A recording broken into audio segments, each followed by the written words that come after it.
Ladies and gentlemen, thank you for listening to the Curtis Robertson Show. I'm your host, the throwback, Curtis Robertson, and we're going to get it going here. This is the first episode.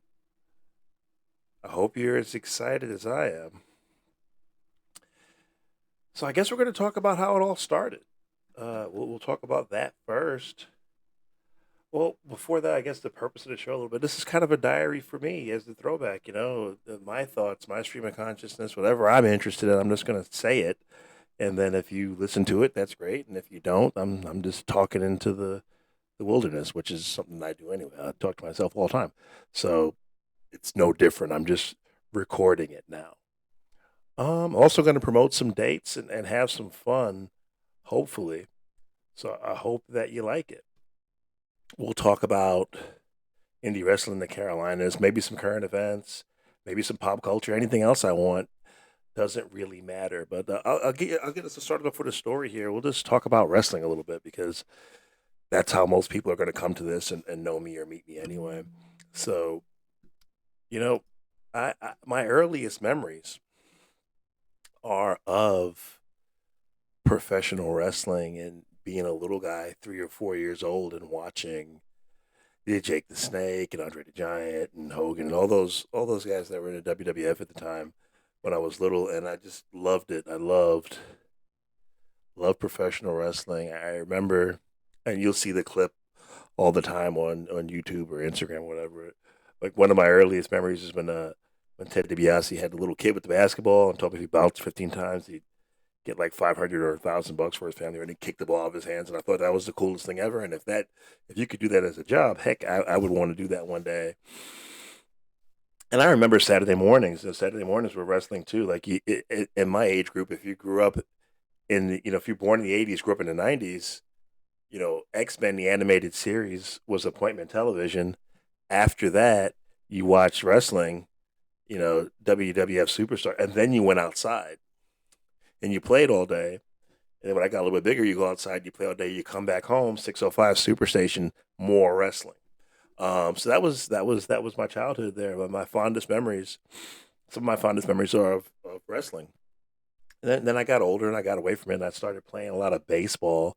I played baseball. Started playing late. I started playing in high school, and I was really really into that, really into baseball, as best as I could be. I wasn't very good. I was a pretty good athlete, lousy baseball player, great work ethic. So I kind of worked my way onto keeping a spot on that baseball team just by, you know, working out harder than the other guys who were playing longer, had more reps, or more natural talent, or both. So that was that, and then I played baseball. I went to SUNY Albany afterwards. Went to University at Albany in upstate New York after high school was done, and almost walked on. They had a week long tryout there, and they would cut people every day, and I made it to the end of that, and then they cut me too. And I remember the coach there saying, "Hey, you'll never agree with your last cut, and it hurts." And I said, "Well, what do I need to work on?" He told me like everything. That was pretty much it. If I went to a different school, maybe we'd be a different story here. We'd be talking about something else. But after that, started a family, and other stuff happened. So I was kind of a couch potato for the next long while. The next long while, I didn't do anything athletic. I was just, kind of sitting around watching. I was watching wrestling, watching football, watching basketball, baseball, hockey, skiing, whatever was on TV, playing video games, working, raising a family, and didn't think much about ever doing anything too athletic again. Sometimes you play pickup softball, go pick up basketball game or whatever, or maybe coach the kids.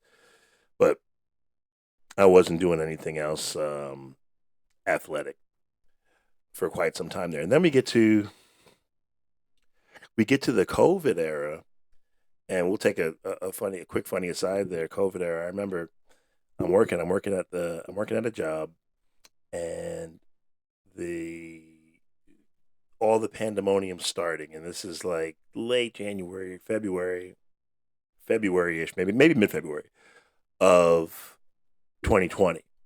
Um, so nothing's happened yet here stateside. It's just starting to pick up, and I see that they're closing all the schools in Washington, like Seattle, and this is it's like a Thursday or a Friday. So I'm talking to my boss at the time, and I say, hey, almost all of our population of staff are single parents, and if there's a disruption to their childcare, it's going to be chaotic for us. We should start planning for that now. He made fun of me, called me hysterical, because he was that kind of guy. Um, he's the kind of guy that liked to belittle you or try to humiliate you, stuff like that. So this was Friday afternoon.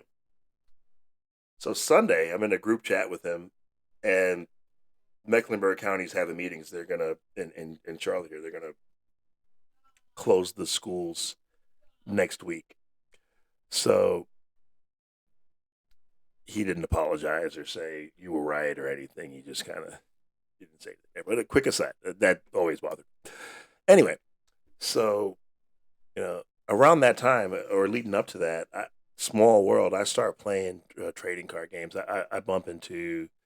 I go to a video game card shop one day. I'm trying to find something for the family. We're all we're living with my mother-in-law at the time, waiting for our house to be ready. We're gonna buy a house and move into the throwback tower.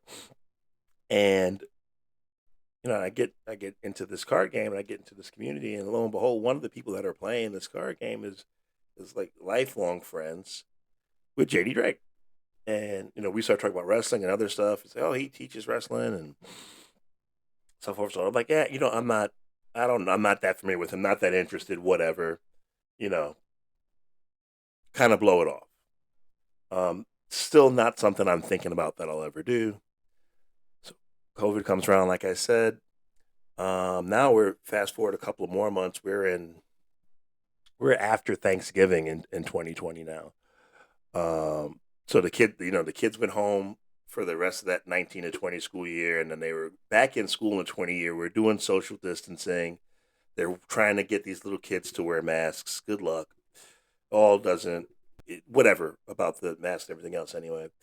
So Thanksgiving break happens. They come back from Thanksgiving break, and my little guy's complaining of a headache. So the protocol is that we got to go get tested. So we go get tested, both of us, because I'm starting not to feel that hot either. I got like a little tickle, but I'm functioning. Next day, test results come back. They're positive. He is perfectly fine. He's running around the house. No symptoms, no effects, anything. I can't move. I'm sore. I'm coughing. I'm really bad. Some of the worst feeling I've ever had. And I'm telling myself at the time, hey, if you get, I'm praying. If you get me out of this, I promise I won't squander it. I'll do something good. And I'll do something I've always wanted to do. I'm not going to just sit around and be a couch potato anymore. So, that happens, and I get better. And now we're in March of the following year, so it's March 21, and my wife gives me a birthday present, and it's a card.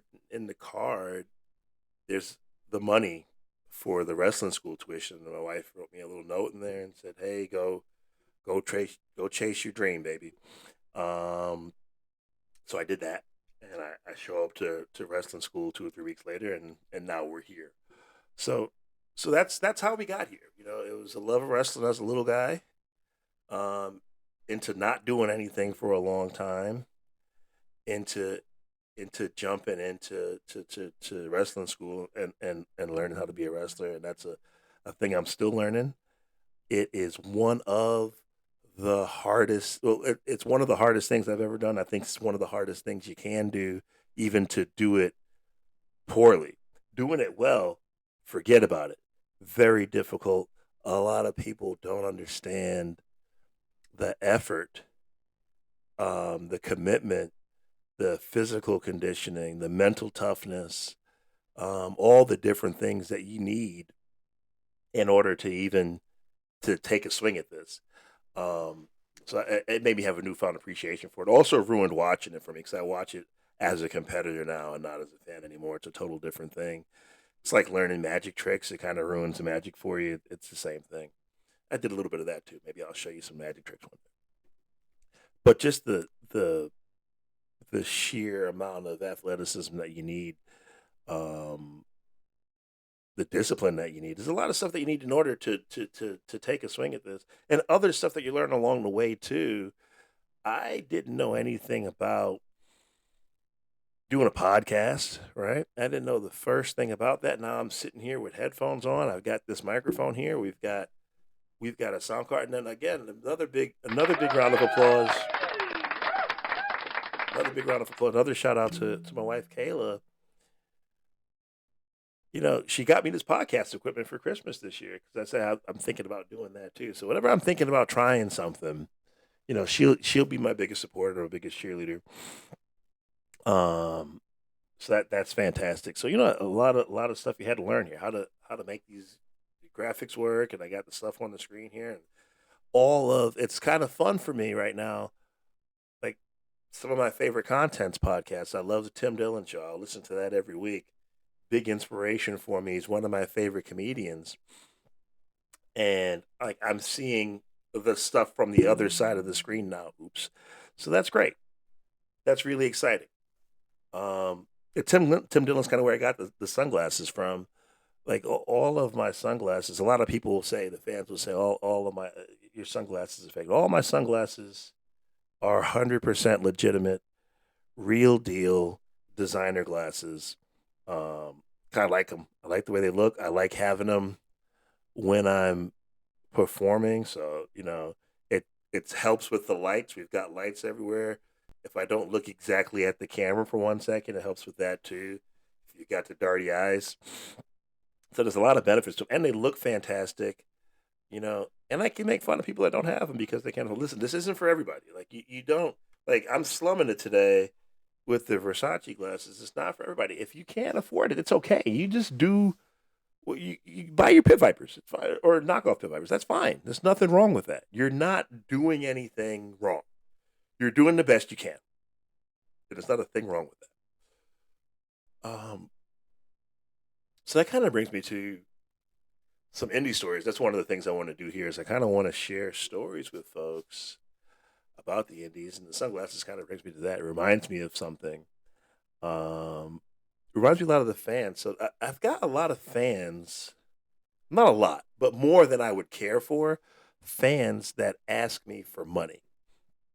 I don't love that, and this is a public service announcement to any fans out there that may be watching this or relatives of fans, if you know a fan, if you've heard of a fan, anything like that,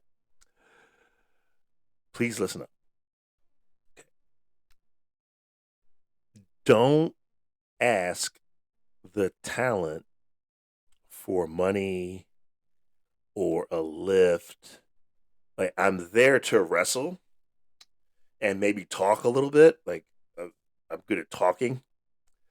So I'll do that to entertain you, and you'll buy a ticket for it. That's where the transaction should end. I'm not an Uber as well. And the reason that thinking about Tim Dillon brought me to that, we're going to weave it together here. The reason that it brought me to that was I can't imagine if Ali Sadiq or Tim Dillon or any Mark Norman, any comedian. I love comedians. If any of them came to Charlotte, I went to the Ovens or the Charlotte Underground or whatever to see him. I can't imagine waiting for the meet and greet afterwards. Say, hey, I really loved your set. Do you think you can give me a ride home? Or, hey, I really, really loved your set. Can you buy me a Mountain Dew? Or, I loved your set. Things are tight. Can I get some cash? So, we're not going to use any names here. We'll protect the names of the guilty in this case. We don't want to embarrass anybody, but I'll tell you some stories because a little bit about me as you learn about me too. I kind of try to get along with folks. I'm a little socially awkward. I've heard stories about some people meet Tom Brady, and he's like, "Hey, hi, I'm Tom," right? He's kind of, kind of I don't know if aloof is the right word or just awkward or whatever, right? He's not mean or nasty or anything like that. It's just a weird thing. I'm that way too. I'm a little bit weird around people. Um, and I try to make sure everybody's having a good time, but I also don't like it when people try to impose on me. So I remember one time and all of these happened at the same place. It's the same guy at different times. So I'm down in Boiling Springs, and you know, for the fans in the area, that's been American Pro Wrestling, and then it was Asylum Pro Wrestling, and now it's Explosive Pro Wrestling, and it's been in the same building for a while. And before that, it's been in a lot of other buildings. But that wrestling in the general Spartanburg area has been around for I don't know how long, with the same adjacent to the same people for the last 20, 30 years. Who knows, right? Long when before the throwback was retro, like when I was in the thing, right? When I'm watching Power Rangers and Ninja Turtles and X-Men and all that stuff, they were wrestling down here in the 90s. Anyway, so first story with this fella, he's a fan, and he's one of those fans that wrestlers don't get paid a ton. Independent wrestlers don't get paid a ton for independent appearances, and the idea here is that I'll go out, I'll have a good match, and during intermission, there's the merchandise table there. You'll come meet me, maybe buy some merch, take a picture, something like that, and that's where you make the difference up or line share of your money if you're good, right?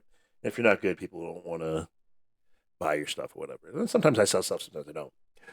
But you'll have those fans that'll come around and just stand in front of your table and talk to you, which is fine. I don't mind talking, but if there's other fans that are trying to get to that actually want to buy something, maybe get out of the way. And that's just a tip for the fans too, right? Now, if nothing's happened and nobody's coming by, sure, we can kick the can or chew the fat or whatever, and the fat's gone. We chew on the bone, doesn't matter. But if people are trying to buy stuff, get out of the way. Anyway, so one time I see this guy. He's at my table all the time. He sees me every week. He's a big fan, which is flattering. It's flattering to have a big fan, especially when you're so new and when you're so new at it. And he says to me, "Hey, you think you can give me a ride home?" And the answer to that question is no. But me as a person, I just feel weird telling people no when they ask me for help. And that one of the things that you should do, it's okay to say no sometimes, but I don't give myself permission for that always. So I was like, hey, let me, I rode here with, the car's full, right? I rode here with three or four guys. We got to make the next town or whatever. It's not true at all. It's an hour from my house. Rode there alone. I almost always ride there alone. Um, but I figured that's a nice way of saying, hey, I'd love to help you if I could, but I can't. Kind of like when people ask you for money, but keep that in mind because that's coming too. That's how we got here. So second time around, second odd interaction with this person is one, and I got to stop hitting the table. I guess that's making noise. We'll figure it out. So one day he asks me, he says, "Hey, I'm thirsty. Can I get something to drink?" So I gave him $2. Okay, because the concessions are $2. Whatever. Here's $2, and he got a Mountain Dew. All right, no, fine. No harm done. It's the same I would do if I was, somebody was asking for help on the side of the road. Who cares, right? But then I see him walk back by. He's got another Mountain Dew and a pack of cigarettes. So I got worked. I'm the sucker. Buy me a drink. I'm the wrestler. What are we doing here? So that's the second story with this guy. Third story with this guy. So this is last summer, summer of 24. We're still in Boiling Springs. It's a Friday night, and Fuego del Sol is the attraction that night. So he's the name wrestler that's coming to the show. They went through a stretch there where they would have a name almost every week of some renown, right? So not just the independent guys that are trying to figure it out, and make it. It's folks that have been on TV nationally, wrestled internationally, or they're attractions. And it's funny when you see those guys too. Some of them are approachable, some of them are not. I try to give everybody a wide berth, unless I know them or I know I have some type of rapport with somebody that knows them, and then, hey, so and so said to tell you hi, and then we'll get in there that way. You'll see other wrestlers that kind of hover around them the whole time. And I try not to do that and crowd the folks too much because they want to work. If they have a match to work, they want to work their match, they sell their merch, and get out of there like everybody else, or stick around and watch the show. But I don't want to impose. And some veterans, some name wrestlers are very, they're very charitable, very giving. They'll interject themselves and help out. Like when people are trying to figure stuff out, and say, make suggestions that are helpful, or give feedback or criticism that's helpful. Other ones are approachable, you can ask them to, and other ones are kind of aloof and they're there to do their own thing. So I try not to um, bother the stars, and this night was no different. I'll shake hands with everybody because that's a thing, and that's probably something else we'll talk about too along the way. If this is the second episode of this, which I'm sure there will be. Um, So I'm just minding my own business. Well, let me put a pin in that for a second. We'll go to the week before. So the week before, same guy. Week before, so he comes up to me and says, "Hey, can we exchange phone numbers? We'll hang out sometime." And again, if I had the ability to, if I had the ability to say no, then you know it would be a different story. But I don't. So not a different story there. So it's like, so he said, "Hey, can we exchange phone numbers?" And so I say, um, well, I would love to, but my phone's in the back, and I'll try to find you later, and we can do it then. I don't have my phone right now. Oh shucks, right? Again, trying to let this person down gently here. I don't want to be rude to people. Um, but again, I know it's not being rude, but it's just how I feel. So the next week, when Fuego's there, he shows up with two slips of paper torn off of a notebook, like a little loose leaf for composition corners, and one's got his phone number written down, the other one's blank. So now I'm in trouble because I can't use the "I don't have my phone" excuse, um, because my phone is there. I want to put a pin in that for a second too.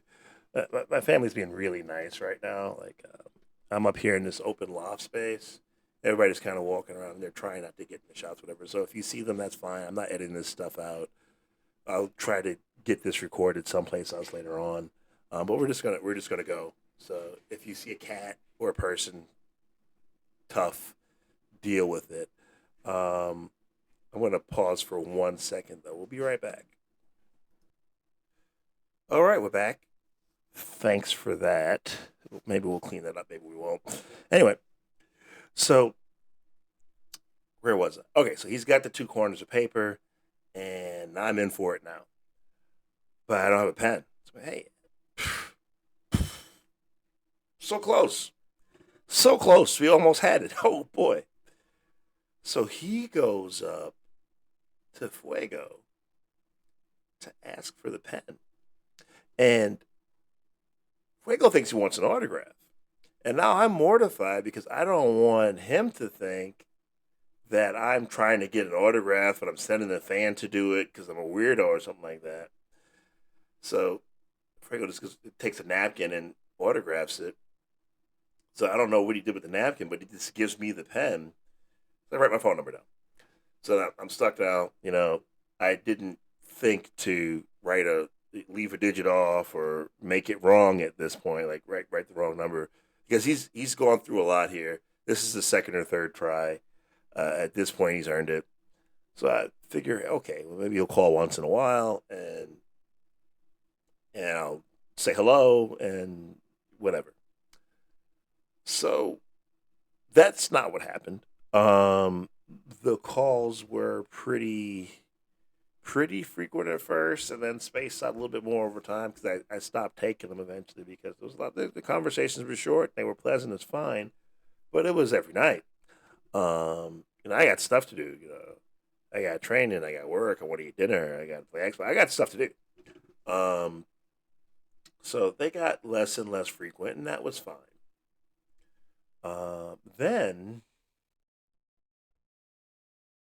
maybe 2, 3 weeks ago, a month ago, I don't know. We hadn't spoken in a while, and again, fine with me.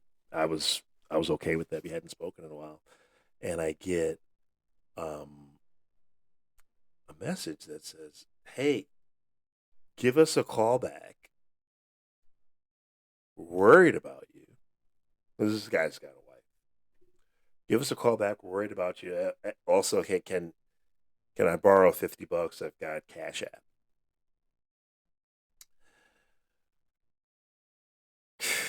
So that I didn't enjoy that. If I'm being honest, I don't remember what I said. It was something. It was no there. It wasn't as indirect as the other interactions that we had. I'm like, no, no, I'm not gonna. Sorry, can't can't help you out there. So then a couple weeks after that, another text message requested money, and then I blocked the person at that point, and that was kind of the end of that. So, moral of the story, said all that to say, please do not ask the wrestlers for money. You should give the wrestlers money. Buy a T-shirt, buy some merch, buy an 8x10, take a picture with them, and give them a five. It's okay. You would pay thousands of dollars to do it with your favorite TV wrestler. Do it with this local guy. He's breaking his body for you just the same. Okay, or don't. That's fine too. You don't have to. I'm not a beggar, but don't ask the wrestlers for money. That's you know, especially at these smaller independent shows, you've got to be very careful and very frugal and very disciplined to walk away with a positive night. Depending on how far you had to drive and if you what you decide to eat after the show, you, a lot of the guys that locally are wrestling you know for free or they're losing money. So we don't want to do that. We want to have a good time for sure. We're wrapping it up here. Some more notes and housekeeping. I think we're going to try to keep this at a half an hour. For now, we'll see what happens, and we're going to try to have these come out on Thursdays. Scheduled to be announced, but we're thinking about Thursdays as the day for the show. We'll figure out where to distribute this stuff tomorrow when we edit it. Thank you for listening. Thank you for being fans. Thank you for being so encouraging. I appreciate all of that. Give me feedback on this. Give me topics here. I got my little soundboard. I got my tools here. I don't know. It sounds great when I'm listening to it. I don't know how it's going to sound back on replay. So all that's in the works. We can put stuff. We can load matches in here. We can look at matches. We can do whatever. There's a lot. There's a lot that we can do together forever. Just kidding. But yeah, last thing here, we'll show this. We got dates coming up. This is going to air. This is going to air hopefully on Thursday of this week. So 3 chances to see me this week. I'll be at Explosive Pro Wrestling in Boiling Springs on the Friday the 17th. Saturday the 18th, I'll be at HWA Heritage Wrestling. That's at 7:30 in Gilkey School Road, and that's in Rutherford, North Carolina. And on Sunday the 19th, the Bunkhouse Stampede returns to the Burke County Fairgrounds in Morganton. 3 chances to see the throwback this weekend. Support your local independent wrestling so that it's still around for you. It's the best entertainment that you can get, in my opinion. And in my opinion, it's the only one that counts on the show. Again, thanks for listening. Goodbye for now, as Michael Elliott would say, and peace.